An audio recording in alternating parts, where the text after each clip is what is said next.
Bueno, ya hemos visto entonces para qué sirve tener un lazo de enganche de fase para poder modificar en tiempo de ejecución la frecuencia de trabajo del micro y por ende poder ajustar la potencia disipada. De esa manera podemos extender la vida útil de la batería. En los sistemas operativos en tiempo real, y me estoy adelantando un montonazo, habitualmente se fijan franjas de tiempo, por ejemplo, 1 milisegundo. Y en ese milisegundo se ejecutarán varias tareas. Supónganse ustedes que entre esas varias tareas que se ejecutan, consumo del milisegundo, consumo 400 microsegundos. Lo que hago habitualmente en ese caso es cuando terminó de ejecutarse la última tarea, paso el micro al modo de bajo consumo cambiando la frecuencia de trabajo. De esa manera tan simple logro, es lo que hace también el teléfono celular cuando empieza a, cuando uno lo tiene inactivo mucho tiempo, vieron que después tarda un cierto tiempo en reactivarse, es porque está saliendo del estado de hibernación todas las tareas que fueron, y él también cambiando la frecuencia de cristal. Reloj de tiempo real para llevar un recuento de horas, minutos, segundos, fecha, e inclusive ese oscilador puede utilizarse también para despertar al micro. Es decir, puedo mandar al micro a un estado de bajísimo consumo, más allá de bajar la frecuencia de trabajo del cristal, del clock, perdón, no del cristal, del clock. Lo puedo mandar a otro modo mucho más bajo consumo y lo puede despertar el reloj de tiempo real. Pero como si fuera un despertador, porque en definitiva es el reloj pulsera, el cristal que tiene el reloj pulsera de 32 kHz. Tiene una alimentación separada, tengo la posibilidad de guardar en un conjunto de bytes información que se mantiene porque tiene o una pila o un supercapacitor. El tema del supercapacitor es algo que está cada vez en mayor auge, es decir, colocar un capacitor que sea del orden de varios faradios y muy baja tensión y que se carga cuando el equipo está activado y se mantiene cargado durante semanas cuando se corta la alimentación, con ventajas importantes como no tiene problemas de contaminación como las pilas de mercurio, como que no hay que reemplazarlos. De esa manera es un campo. Justamente esta última semana me llegó una nota de aplicación de Tech Online referida específicamente al tema de los supercapacitores. Entonces le pongo capacitor, pila, lo que sea, el oscilador sigue funcionando, se mantiene la hora y se guardan, de acuerdo con el micro que sea, algunas decenas de bytes soportados por la tensión de alimentación de sostenimiento, por esa pila. Ahí puedo colocar ciertos valores fundamentales, como por ejemplo si el equipo fue modificado desde que salió de fábrica o no. Entonces, ciertos parámetros o dónde fue instalado, lo guardo adentro del micro en una memoria no volátil que está sostenido por la misma pila que sostiene el reloj de tiempo real. ¿Sí? Con eso se pueden hacer cosas tan simples como, por ejemplo, garantizar que no me van a copiar el equipo. Si yo escribo por algún medio externo en la memoria que estoy mencionando ahora, no volátil, es decir, que no se pierde cuando se corta la alimentación, un string que sea mío, propio y mío, y cuando arranco el equipo voy y me fijo si en la memoria esa está el string que yo escribí. Si no está el string, significa que ese equipo es una copia. ¿Está claro lo que digo? En cuyo caso, y eso fue un placer, por ejemplo, un equipo que se encargaba de leer cheques, empezaba a sonar una chicharra que era tremendamente molesta y empezaba a largar papel en forma automática y no había forma de pararlo.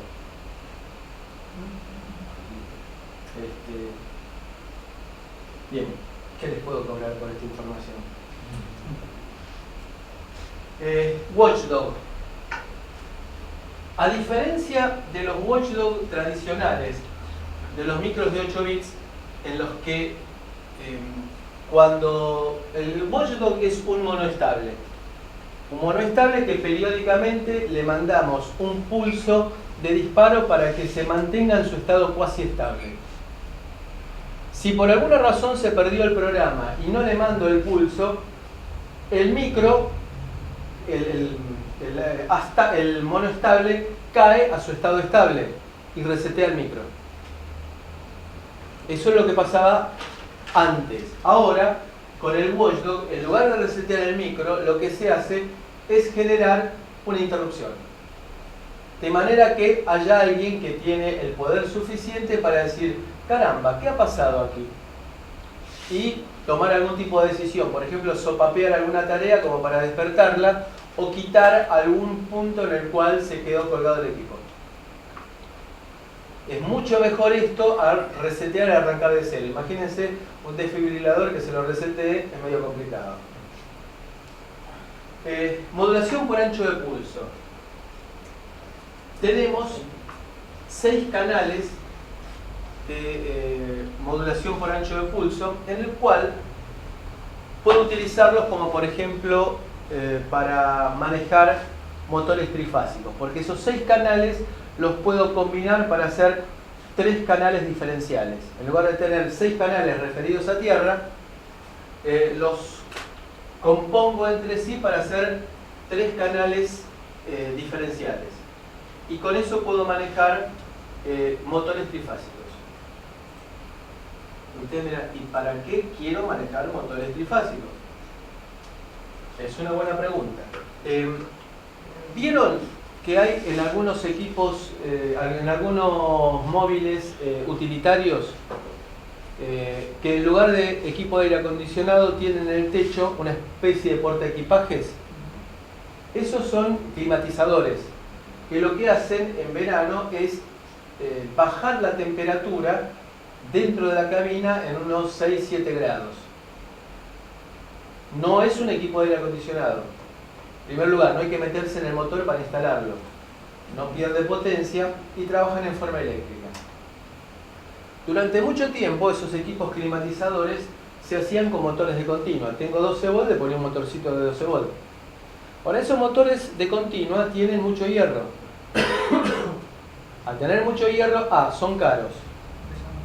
Pesa mucho, tiene mucha inercia. Entonces se los reemplazó por motores trifásicos de 12 volts que son muchísimo más chicos y los comando con la modulación de ancho de pulso.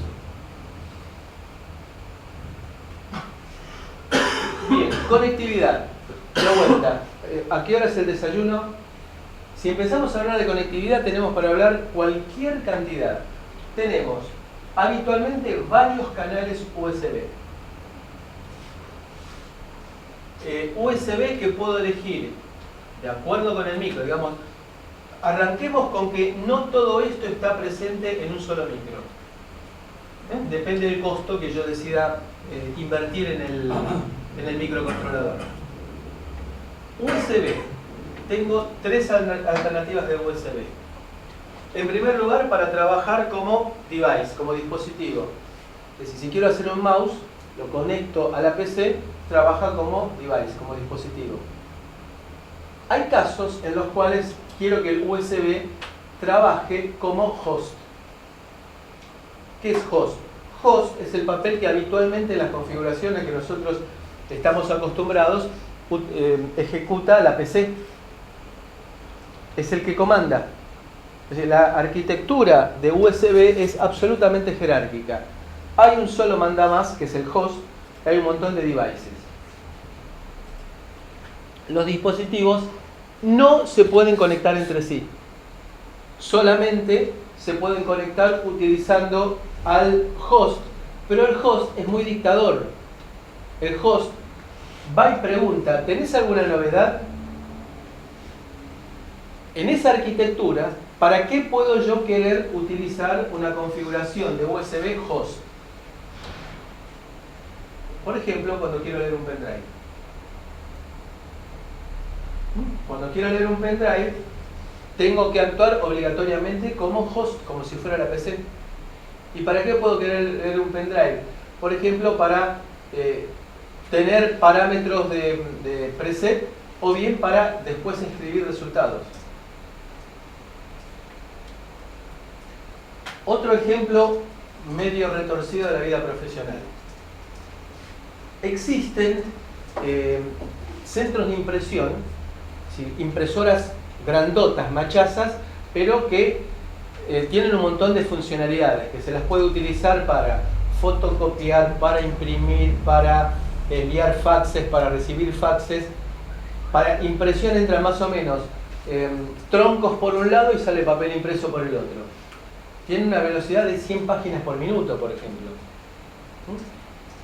Se usan los diarios económicos. Tiene sentido de que uno de los diarios económicos, tipo ámbito financiero, tipo BAE, lleguen al día siguiente a Neuquén porque los vuelos dan que, qué sé yo, llega a las 6 de la tarde. ¿Tiene sentido? No. Entonces lo que se hace es esos equipos así poderosos de impresión, ponerlos comandados a distancia. Entonces a las 6 de la mañana le dicen, esta es la edición del diario, a las 6:15 están distribuyendo los canillitas en lugares remotos del país. Bien. El gran negocio de los proveedores de esos equipos no es la venta de las impresoras, porque no las venden, sino que las alquilan. Y los insumos. Cuando vamos a comprar un cartucho de impresora, nosotros nos estamos dando cuenta que lo barato que nos salió la impresora era porque nos los iban a cobrar después en cada cartucho. Ahí pasa lo mismo. Entonces, llevan un control policial de todo lo que se hace con las impresoras. Al punto que los cartuchos, estamos hablando de los cartuchos de Toner, tienen un chip que cuando se imprimen 10.000 páginas, por ejemplo, dicen vacío. Y uno lo sacude y tiene Toner. Lo que pasa es que llevo la cuenta y a las 10.000 páginas lo bloqueó. ¿Para qué? Para que uno tenga que ir y comprar otro cartucho. Por más que haya impreso 10.000 páginas en blanco. Entonces llevan un control policial de todo eso. Resulta que en grandes organizaciones, como por ejemplo algunos bancos que hay en el centro de Buenos Aires, había impresoras que no se sabía dónde estaban físicamente. Pero por el hecho de estar conectados en la red, se podía tener acceso a los contadores de esa impresora y llevar el registro. Resulta que había dos gerentes que tenían impresoras de chorro de tinta de tipo, bueno, impresoras USB, perdón, dije mal, impresoras USB. Entonces, ¿cómo hacer en una red de datos para poder supervisar el estado de esas impresoras que tenían conexión USB? No podía don José impresora saber el estado de los contadores de esa máquina. Entonces, lo que se hizo fue un conversor Ethernet a USB. Para lo cual se usó un Cortex M3, que tiene las dos cosas, entrada, conexión Ethernet y conexión USB. Pero, ¿cómo tenía que actuar esa conexión USB para manejar la impresora? Como host, como si fuera una PC. Entonces, es muy importante cuando hablamos de USB ver para qué queremos usar USB. Si queremos para actuar como un mouse, o si queremos, por ejemplo, sistema de adquisición de datos para medir el estado de los medidores de energía eléctrica. Entonces va un fulano con lo que parece un postnet y va ingresando, estamos en el medidor 1, 2, 3, 4, 5, ¿sí? El estado del medidor es este, e ingresa los datos. Cuando llega a la central, ¿qué hace? Se conecta, ¿cómo? Vía USB. ¿Y cómo conviene que aparezca para el sistema que va a descargar los datos? Como si fuera un teclado. Entonces, en ese caso, bien claramente actúa como device, como dispositivo. Entonces, depende de la aplicación. Y hay una tercera opción que nos dan hoy en día nuestros Cortex M, lo que sea, que, no todo, ¿no? Pero es on the go, OTG. Típico. Saqué fotos. Las quiero imprimir. Porque a la abuela no le voy a llevar la tablet. Entonces, las imprimo. ¿Cómo hago? ¿Me conecto a la PC, de la PC descargo el archivo y lo mando a la impresora? ¿O me conecto directamente la cámara o el teléfono a la impresora? Es la segunda opción. Para lo cual, fíjense que ninguno, ni impresora ni cámara, actúa como host, sino que es una mezcla intermedia. ¿Está claro? En ese caso, al ser una situación intermedia, se llama on the go. Lo cual, y esto también, que no quede registro o que se destruya en los próximos 30 segundos, no siempre funciona. Porque de vuelta, no está totalmente especificado y es recomendable que si voy a usar un sistema, quiero utilizar un sistema on the go de ese tipo, sean en lo posible del mismo fabricante. Porque a veces, entre distintos fabricantes no se entiende. Cierren paréntesis, destruyan todo lo que dije. Bueno, tenemos Ethernet, también es opcional. USB no es propietario, no tenés que pagar los royalties por usar. Si vos querés de que aparezca Universidad Nacional de Rosario cuando conectás el dispositivo, Universidad Nacional de Rosario, sí. Si vos no te preocupa eso y no querés aparecer, no querés podés traicionar a tu ego, no tenés que pagar. Si lo haces aparecer como un dispositivo genérico de conexión de interfaz humana, Human Interface Device, no tenés que pagar. Pero si vos querés que aparezca caracterizado, tenés que pagar y te dan un número. Claro. O sea, para que un Windows lo reconoce, si no aparece como genérico. Claro. Por ejemplo. Por ejemplo, y si te sobran $50.000, puedes darte el gusto de comprarte una licencia Y hacerlo. sí. O sea, no puedes Entonces mostrarle a tus hijos, acá estoy yo. No, digo porque ha habido casos de pacientes, de gente que vendían al mercado brasileño y un vendedor le dijo, porque lo que tú dices. Y ya está. Bueno, no es obligatorio. ¿O te parece que todos los dispositivos chinos que uno compra están registrados? En este caso lo que a veces lo que tuvo que hacer es pagar. Bueno, está bien. Al consorcio. Al consorcio USB.org. ¿Sí? Bueno, CAN. CAN es Controller Area Network. Esa es una norma de comunicación serie que fue creada por Bosch, la empresa que se dedicó durante mucho tiempo a hacer bobinas de encendido para automóviles, sistemas de inyección para vehículos, en su momento vehículos industriales, hoy en día cualquier tipo de vehículo. Fue una norma que se comenzó utilizando en los automóviles, CAN. Hoy en día se utiliza en los automóviles. Piensen ustedes que en un auto de calle no estamos pensando ni en un Audi, ni en un BM, ni en un Mercedes, sino un auto común de calle.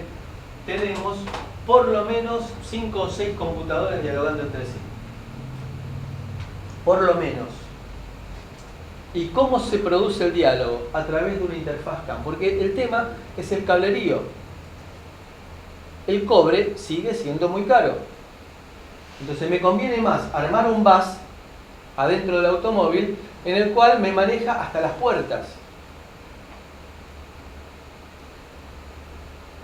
Esa norma la llamó CAN, en este momento, luego salieron versiones posteriores, mejoras de CAN 1 y CAN 2, 2.0. Y que cuando vieron de que funcionaba tan bien en un ambiente tan hostil como es el automóvil, ¿por qué no llevarlo al ámbito industrial? Fíjense que en el automóvil tenemos, cuando damos arranque aparecen pulsos de 600 voltios, que por suerte la batería actúa como un supercapacitor que los bloquea. Tenemos temperaturas que pueden ir en el momento de arranque en la zona fría 10-20 grados bajo cero, hasta en pleno verano tenemos 80 grados adentro en el vano del motor. Ruido eléctrico, gran rango de variación de temperatura, ideal para meter en un ambiente industrial. Es decir, si yo tengo que mandar conexión a distancias moderadas en el medio de un conjunto de tornos, y si uso CAN, o fibra óptica o CAN. Bueno, y a partir de ahí podemos imaginarnos cualquier tipo de conectividad que se les ocurra. Y por último, ISP e IAP. Esto es uno de los mecanismos que yo os recomiendo un viernes a la noche como técnica de seducción al sexo opuesto.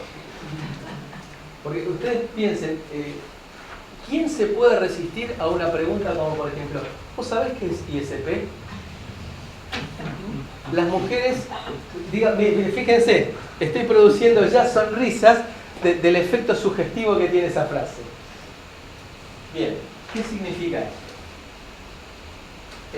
Vamos un poco para la historia de cuando hablábamos de los equipos de desarrollo, de esos que dijimos del kilowatt y todo ese tipo de cosas. En esa época había programadores de microcontroladores. ¿Qué hacía yo? Agarraba, venía con mi microcontrolador a un lugar en el cual tenía una PC conectada a un programador, tenía un zócalo especial, que es un zócalo con una palanquita para que yo pudiera insertar mi microcontrolador, lo cerraba, lo programaba, me iba contento, no funcionaba. Entonces, ¿qué hacía? Lo borraba y tenía que hacer cola, porque ese era el único programador que había en toda la empresa. Entonces tenía que hacer cola. Eso requería zócalos se llamaban CIF, Cell Insertion Force, y que costaban un montón de plata. Aparte, la evolución de la tecnología ha hecho que tengamos componentes de montaje superficial. ¿Qué significa eso? Que los integrados ya no hay que hacer agujeros para que pasen las patitas, sino que van montados en forma superficial y la soldadura se hace de una manera muy sencilla, que es por aire caliente. Con lo cual me ahorro un montón de técnicas de inserción, puedo hacer la separación entre patitas mucho menores.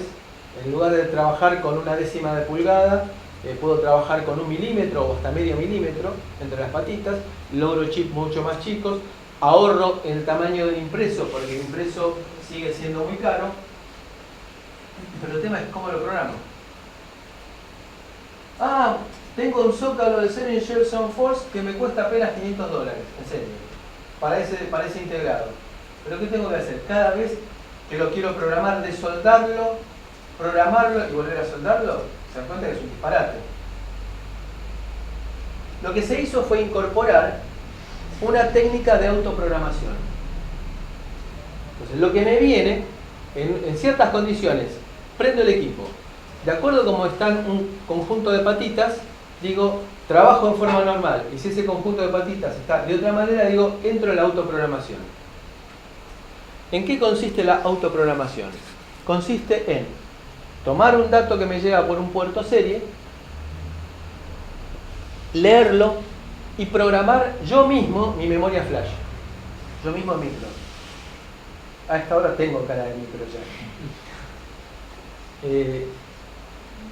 Eso se llama In-System Programming o autoprogramación.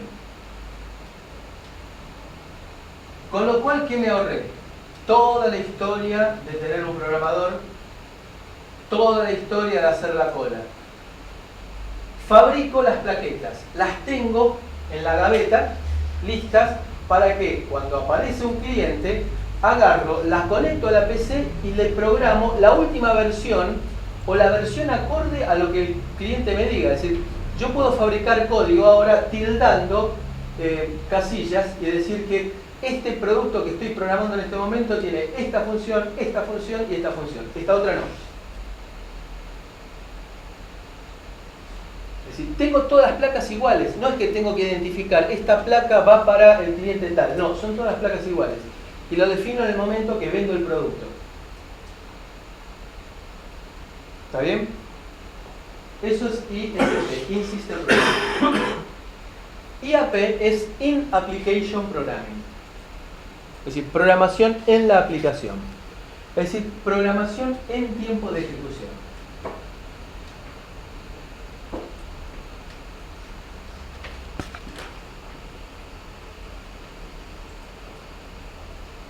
¿Cómo se debe interpretar programación en tiempo de ejecución? Veámoslo de vuelta con un ejemplo. Ustedes conocerán que existen hoy técnicas para tratar de evitar el robo de vehículos. Es decir, en equipos que van marcando, se los llama ABL, con B corta, que es la ubicación de vehículos en forma automática. Es decir, tienen un GPS y un transmisor GPRS, es decir, de telefonía celular, llamémoslo así. Entonces, van periódicamente transmitiendo las coordenadas y en una central van marcando en un Google Map el posicionamiento del vehículo. Hasta el momento en que desaparece el envío y se detecta que se robaron el vehículo. Cosa que pasa. Hay unos equipos que tienen, se llaman jammers, que lo que son osciladores de alta potencia en un ancho de banda muy alto y que con un equipo del tamaño de un control remoto de televisión se logra bloquear todo equipo de comunicación en 100 metros a la redonda. Y yo eso lo he visto en una empresa de seguridad que dice, mire el celular, y de golpe y porrazo decía sin señal. Y de vuelta volvía a conectarse inmediatamente. Bueno, eso se utiliza con fines delictivos. Esos son de 500 miliwatts. Los delincuentes suelen tener equipos de 25 watts que deben dejar un país entero sin comunicación celular, ¿no? Bien, ¿a qué viene todo esto? Tenemos equipos que se encargan de hacer seguimiento satelital, digamos, que se encargan de enviar datos para hacer seguimiento satelital de vehículos. Supónganse que en uno de esos equipos se detecta un bug en el software. Bueno, se lo corrige. Entonces, ¿qué hay que hacer? Empezar a reprogramar a todos los equipos. Entonces le digo, Juan, venite que te reprogramamos. Estoy en medio del Amazonas. Aparte medio ridículo, hoy en día, de que tener que juntar a todos los equipos de las grandes empresas que se dedican a la logística en barracas en la ciudad de Buenos Aires como para que vengan a reprogramarse. ¿Qué es lo que se hace? Se utiliza habitualmente el mismo vínculo que se está utilizando para recibir los datos. Entonces, que en lugar de recibir los datos por GPRS, le empiezo a enviar yo datos por GPRS. Por supuesto que de una manera programada. Entonces, ahora estamos programando la unidad 1AF que tiene Juan en el medio del Amazonas. Empieza a juntar los datos. Cuando los junta los datos, por supuesto que con todas las técnicas de verificación que ustedes se imaginan, como para garantizar que no me vino un bit cambiado. Entonces, una vez que se recibió todo el paquete de datos en una memoria auxiliar, se verificó que sea correcto, se reprograma el equipo a sí mismo. Por supuesto que no se tiene que sobreescribir la rutina de programación.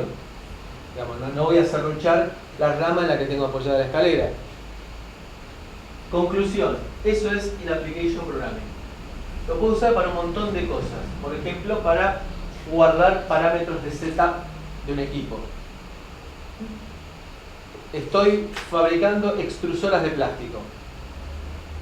Esas que me hacen baldes, palanganas, cucharas de plástico, lo que sea. Entonces viene José Extrusor y me lo ajusta para hacer unos baldes de plástico que son espectaculares. Ajustó el tiempo que tiene que inyectarse los pellets de plástico, la temperatura, la presión, el tiempo, todo eso, me salen unos baldes bárbaros. Entonces viene la ordenanza que estaba riendo y desenchufó la máquina. Tengo que llamar de vuelta a José Extrusor que me va a cobrar de vuelta por reprogramarlo. Entonces, en ese caso, ¿qué es lo que hago? Esos parámetros de setup los guardo en In-Application Programming en una zona de memoria. ¿Está bien? Lo podemos mejorar un poco el sistema pensando en la mantenibilidad. A ver, esto no tiene nada que ver con el curso, pero es un poco criterio de diseño, ingeniería.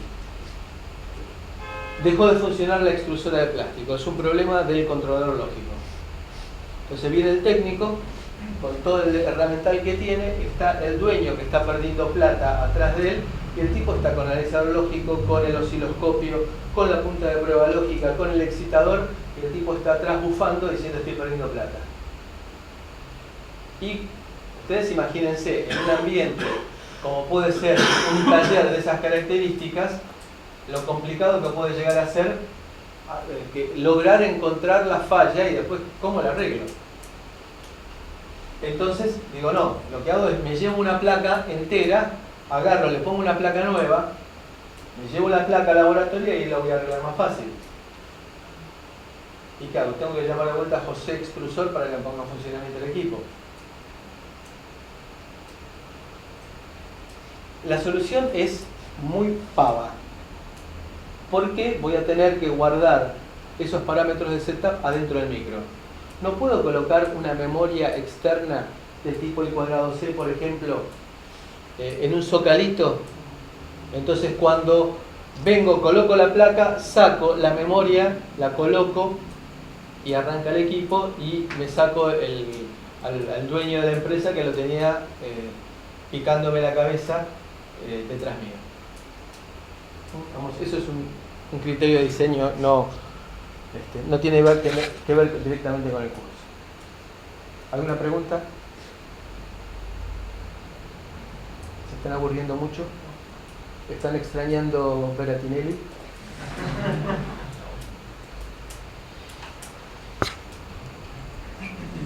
Esto ya lo habíamos visto, que era un PLL. Si ustedes se fijan, esta es una placa vieja y adrede. Hay unos pequeños capacitorcitos pegados a cada uno de los chips. Entonces la pregunta es, ¿por qué pongo capacitorcitos pegados a cada uno de los chips y no pongo un bruto capacitor afuera? Porque esos piquitos de corriente que habíamos mencionado son provistos por estos capacitores. Entonces se suele colocar un capacitor que tenga buen comportamiento en alta frecuencia, justamente para proveer los picos de corriente, bien pegadito a la alimentación de cada uno de esos integrados. También criterio de diseño. Bueno, resumiendo, ARM Cortex tiene arquitectura RISC, se optimizó para las instrucciones más frecuentes, tiene una cantidad importante de registros, 16 registros, arquitectura load store, es decir, que maneja distinto a las operaciones de lectura y escritura de memoria con las operaciones de movimiento entre registros. Tiene un pipeline que no tenemos la más pálida idea de lo que sea, pero suena lindo. Las instrucciones son de tamaño fijo, de 32 bits o de 16 bits. Si las instrucciones de 16 bits son instrucciones, en una época decía chipeadas, no, pero sí, es incorrecto, MP13adas. ¿Qué pasa con el audio cuando lo MP13amos? ¿Qué pasa con la calidad? Baja. ¿Puedo recuperar la calidad original? No. Por eso era erróneo decir cipeado, porque el cipeado sí. El cipeado es simultáneo.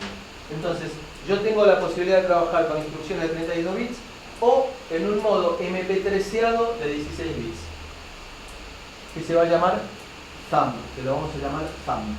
Pulgar en inglés, de vuelta jugando con el pulgarcito, jugando con las siglas. Esto es una cosa muy novedosa y que merece una mención. Ejecución condicional de todas las instrucciones. Es decir, que yo voy a poder decir suma si la última operación me generó carry, o resta si la última operación fue 0. Todas las instrucciones son condicionales. De vuelta, pensando en el lenguaje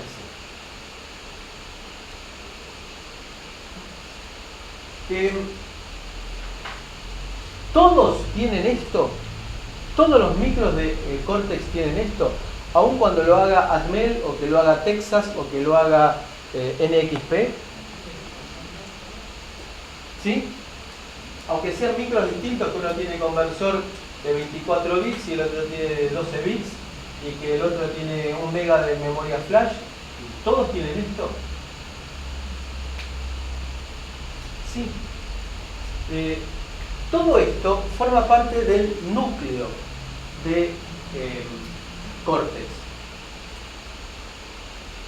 ¿Quién tiene experiencia en Linux? ¿En qué versión de Linux? Debian. Bien. Debian, Ubuntu. Y después tenemos Red Hat. Y tenemos Fedora. Pero son distintos Linux. El kernel es el mismo. Es decir, ¿existe algún Linux que se llame Linus Torvalds? No. Acá pasa lo mismo. Don José Arm lo que hace es vender el núcleo, que ahora no lo vamos a llamar núcleo kernel, lo vamos a llamar core. Entonces nos vende, y toda la periferia la arma cada fabricante como se le antoja. Pero acá está el tema muy importante, la portabilidad. Se busca de que don José Arm dice, vos querés fabricar un Cortex, firmá acá, tenés que respetar todo esto. De manera que yo tenga facilidades para migrar de uno a otro. Existe un protocolo, que se va a llamar CMSIS, que nos va a permitir a nosotros, si se respetó ese CMSIS, cambiar de herramienta, cambiar de proveedor, cambiar de entorno de desarrollo. Así pasar de Linux a Mac OS X o bien en Windows, y sigo trabajando con las mismas herramientas y con el mismo compilador. Y si vamos a usar migrar de manera tan fácil, voy a elegir un compilador que sea bien difundido. ¿Y qué voy a usar? GCC. El GCC con el cual Linus Torvalds comenzó a hacer sus prototipos, su trabajo práctico de universidad, basado en el libro de Tannenbaum, que no fue adecuadamente valorado. El GCC, herramienta universal. Pero ojo, fue creado el GCC en la época en que uno tenía en la computadora ese hermoso monitor en negro. ¿Y qué había que hacer? ¿Teníamos mouse e iconos? No, teníamos que escribir como perros. Entonces, uno empezaba a escribir y tenía macros como para saber que era GCC menos precio y un montón de cosas. Después, por supuesto, cuando se empezó a difundir y a popularizar, aparecieron macros ya preinstalados en los cuales uno al hacer clic disparaba un montón de cosas que no tiene la más pálida de qué es lo que hace. Bueno, vayan esta noche ejercitándose los dedos para traerlos mañana flexibles porque van a tener que escribir, ¿verdad? Bien. Y entonces, todas las instrucciones son condicionales. Todos los micros tienen esto. Forma parte del core, del núcleo. Es trasladable. Yo puedo migrar de un micro a otro micro en un muy corto plazo. Teóricamente en cero. En la práctica es corto. Es sencillo. Con lo cual, desde el punto de vista de don José Arm, me da lo mismo que su royalty se lo pague en XP o que se lo pague Texas. Él cobra igual. Entonces, desde ese punto de vista, es bastante piola la idea de que se peleen entre los proveedores de hardware de manera que cada uno saque su mejor versión. Pero, lo mismo pasa como sucede entre Xilinx y Altera. En principio, si uno trabaja con VHDL, uno puede trabajar con Xilinx, compilando todo bárbaro, con Altera lo mismo, hasta el momento en que uno decide utilizar uno de los módulos propietarios de cada uno de ellos. Chao. Ahí quedó encanado. ¿Por qué? Porque los módulos propietarios me dan un conjunto de facilidades muy grandes, que lo bajo del repositorio, pero ya quedé enganchado para siempre. No me dan los fuentes, no son pavotes. Y acá pasa lo mismo. Paulatinamente han empezado a haber empresas que me ofrecen un montón de ventajas alejándose de Senesys. Senesys es el mecanismo, esa herramienta, ese protocolo que fijó don José Arm y que me permitía migrar de una familia a otra, de un micro a otro. Entonces me ofrecen herramientas, pero quedo casado con ese proveedor. Ojo. El tema de estar casado con un proveedor violenta uno de los principios fundamentales que tiene que tener un ingeniero. Ese principio es diseñar una vez y facturar muchas veces. ¿Qué quiero decir con esto? Y esto es una política de diseño. En lugar de hacer un diseño adecuado a un hardware, incorporemos niveles de abstracción de manera que escriba yo una rutina de barrido de teclado genérica de n filas por m columnas y que a través de las capas de abstracción yo diga que es de 4 filas por 5 columnas y que diga que las filas están conectadas a la patita 2 del puerto 1, a la patita 3 del puerto 2 y a la patita 5 del puerto 4. Entonces se dan cuenta, escribo una rutina de barrido de teclado una sola vez. Y después en el medio tendré device driver y hardware abstraction layers, capas de abstracción, que me van a permitir a mí que mi aplicación sea indiferente del hardware. Y con eso tengo una facilidad de reuso de las rutinas muy importante. Y retomamos. ¿Se acuerdan que dijimos de que teníamos que sacar el producto en el menor tiempo posible? Entonces, no tengo que ponerme a escribir una rutina de barrido de teclado o de actualización de display. Saco de mi biblioteca dije, no librería, porque usamos mal el término librería. Library en inglés es bookstore. Library es biblioteca. Public library es la biblioteca pública. Bueno, me agarran esas cosas, más a esta hora de los viernes. Entonces, saco de mi biblioteca de funciones útiles una rutina de barrido de teclado. Y lo que hago es escribir algunos numeral define que me dicen de que tengo m vale tanto, n vale tanto y la distribución de las patas. Compilo, chao, otra cosa. Reuso, reutilización. Es una máquina de 3 direcciones, tenemos varios modos de operación, que lo vamos a ver posteriormente. Las operaciones son entre registros, no son con memoria.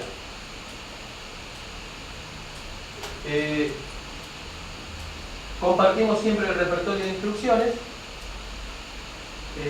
El núcleo del procesador es compartido siempre por todos los fabricantes. Cada uno podrá llegar a colocar su conjunto de periféricos y van a estar todos homogeneizados por el CMSIS. Las técnicas de programación, es decir, la uniformidad de técnicas de programación, evitan de que caigamos en diferencias de estilo. Entonces yo aprendo un entorno de desarrollo y un compilador una sola vez en la vida, punto. Tendremos registros de 32 bits, 16 más 1. ¿Por qué más 1? Porque vamos a obtener 2 punteros a la pila. Lo que voy a decir no es preciso, pero para que entendamos. Un puntero a la pila para cuando estamos trabajando como supervisor o administrador y otro puntero a la pila para cuando estamos trabajando como soldado raso. Los registros 0 a 7 van a estar disponibles en todo momento. ¿Qué os va a decir eso? Entonces, la arquitectura es von Neumann para ARM7 y Cortex M0. Y Harvard para Cortex y ARM9 y M0 Plus. ¿Alguna pregunta?